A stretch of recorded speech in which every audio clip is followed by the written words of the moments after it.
Hello everyone. Today I am presenting on social engineering and rubber hose cryptanalysis. The presentation focuses on non-technical attacks in cybersecurity, which are security attacks that focus on human behavior rather than technical vulnerabilities. So, what is social engineering? Social engineering means manipulating people but not the machines. Attackers use trust, fear, urgency, and authority. No software bug or hacking tool is required.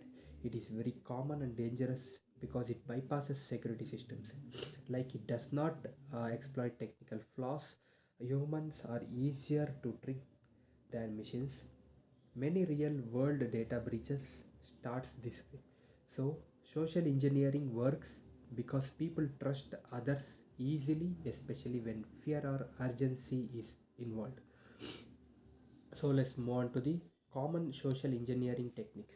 Uh, so there are some techniques like phishing, wishing, pretexting, and tailgating. So we'll come to phishing part, which means fake emails pretending to be from trusted companies. Victims click malicious links or enter passwords, like an email saying like verify your account. That looks like it's from a bank. If we verify that account and we lose the amount or confidential thing, it's like a scam. So we'll come to the phishing part, which means voice phishing. The phone calls with spoofed caller IDs, like fraud calls pretending to be a bank officials or IT staffs. Caller ID may look genuine, but it won't. A call saying suspicious activity is detected in your account, and we'll try to secure the account. By that, they can identify our password or something. We'll go on to the pretexting. So uh, attackers create a fake like a story or something to gain the trust from the people, and happens over multiple interactions, and they collaborate false scenarios to extract the informations. Example, we can say I'm calling from a HR department to verify your employment details. Like that they can uh, uh, they can gain the trust from the people. So tailgating, which is like a piggy banking, so gaining unauthorized physical access by following legitimate employees, like physical access attack. Attackers follow an unauthorized person into a secure area. Example, like entering an office by pretending to be a delivery man or a person. So we'll move on to the social engineering example. Bank fraud scenario, we can see there are some attack flow, uh, like the real world scenario based on the customer receives a phone call claiming to be from their bank fraud department. So the flow which goes like initial contact, authority and urgency, information extraction, victim compliance, exploitation, and they can ask why it works. So like that we can explain, like the flow is, attackers calls the pretending to be from the bank, and creates an urgency by saying the suspicious activity occurred, and as for sensitive details, victims cooperate due to fear. So by that the attackers can steal the money. Victim think they are helping themselves, but the attacker never hacked the bank system, but still succeeds by tricking the customers. Why it works? Customer believes they are protecting their account by cooperating. So we'll move on to the rubber hose cryptanalysis. What it means?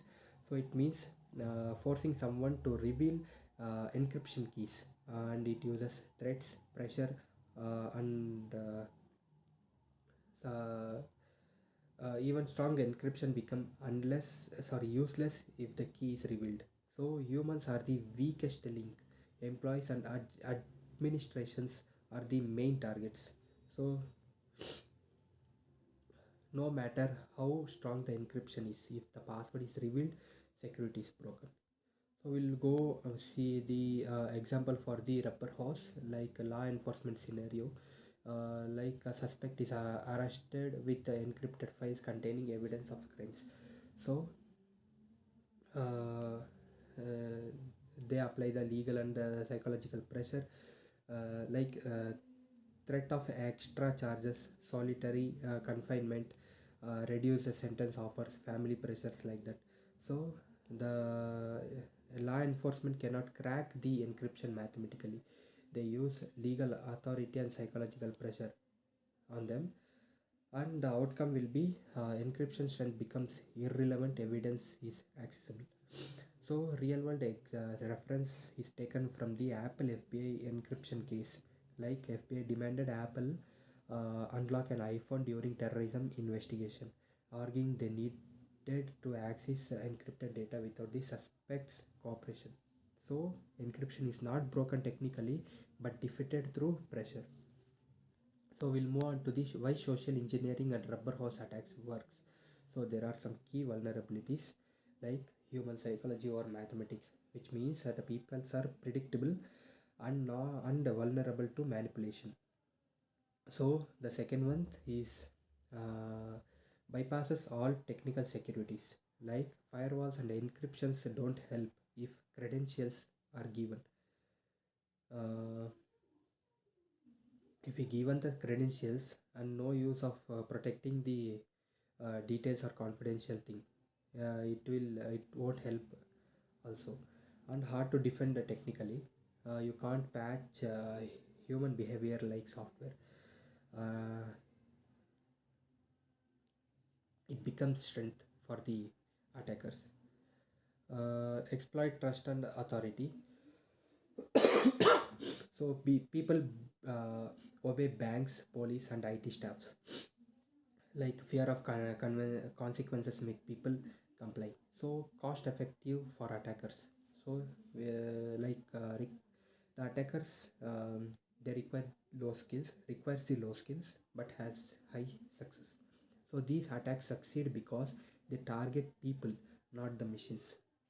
So we'll move on to the mitigation and defense strategies. There are some points, like security awareness training, which means teach employees to identify scams, and training on social engineering red flags. So next one is a multi-factor authentication, like extra protection if even if password leaks, and requires a second form of verification. So key distribution and security sharing, which means no single person can hold the full key, and distribute encryption key knowledge across multiple people. So physical security and access control, which means requires badges for the facility access, CCTV monitoring in sensitive areas, and anti tailgating, which through man trap entry systems it prevents. And verification procedures, like always confirms identity before sharing the data. If we didn't confirm and we send the data, means it is no use.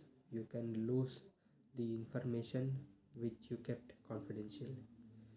And the last one is organization culture. So it encourage reporting suspicious activity. Like we should report the suspicious activity which we found in our mobiles or the laptops or in our accounts something. We should report to some police station or uh, cyber security to safeguard our details. So we came to the conclusion, like strong cryptography is only as secure as the human protecting it. So there are some key insights, like mathematically security alone is not enough. Humans are the weakest link. So both technical and human defenses are required. And in cyber security, protecting people is as important as protecting the systems. Thank you.